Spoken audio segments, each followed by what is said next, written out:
Paolo Avellino at Kim Chiu unti-unti nang pinapakita ang kanilang travel photos. Isa na namang masayang araw ang bumungad para sa mga Kim Pao fans dahil masayang ibinahagi nina Kim Chiu at Paolo Avellino ang kanilang mga litrato sa Amerika. Kahapon nga pagkatapos pumutok ang isyu na isang content creator ang pinapatamaan si Kim Chiu ay tila napansin ito ni Paolo Avellino. Kaya naman, pagtatanggol nito sa aktres nagpost ito sa kanyang Twitter at sinabing should I create a Kim Pao Discord channel, good vibes lang. Mode rated so walang nega at toxic. Agad namang na-excite ang Kim Pao fans dahil tila nabasa na nito ang post na pangbabash kay Kimi at bilang depensa ay gagawa ito ng Discord channel. Kinilig naman agad ang Solids dahil nag-reply si Kimi at sinabing well paano sumali. Agad namang na-create ang channel at natuwa si Kimi at Paolo.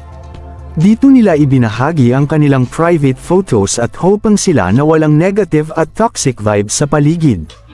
Sa mga di nakakaalam ang Discord ay isang channel na mada-download sa Play Store at iStore. Ito ay isang lugar for an official fan community at mas organized. That's why it's being used din sa mga online classes sa school. May official announcements section na pwede i-post, especially may upcoming movie sila. Kaya kayo kung gusto nyong sumali sa Discord channel nila Kim at Paolo ay nasa bio ko ang link. Samantala, na-appreciate naman ni Kimi ang gesture na ito ni Paolo Avellino dahil dito natin malalaman na ayaw talaga nila ng gulo at mga fake news.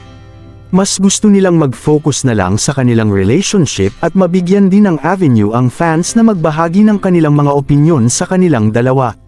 Tunay ngang mas nakakakilig malaman na nandyan silang dalawa para sa isa't isa at mayroon silang masasandigan sa bawat isa.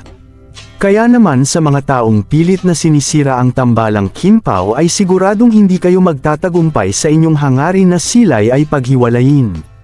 Samantala, mas magiging active naman si Paolo at Kim Chiu sa Kim Pao Discord community kaya magkakaroon tayo ng isang community kung saan magiging updated tayo sa bawat ganap nilang dalawa.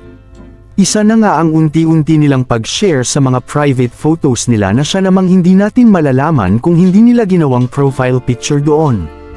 Anong masasabi ninyo sa balitang ito? Comment down below.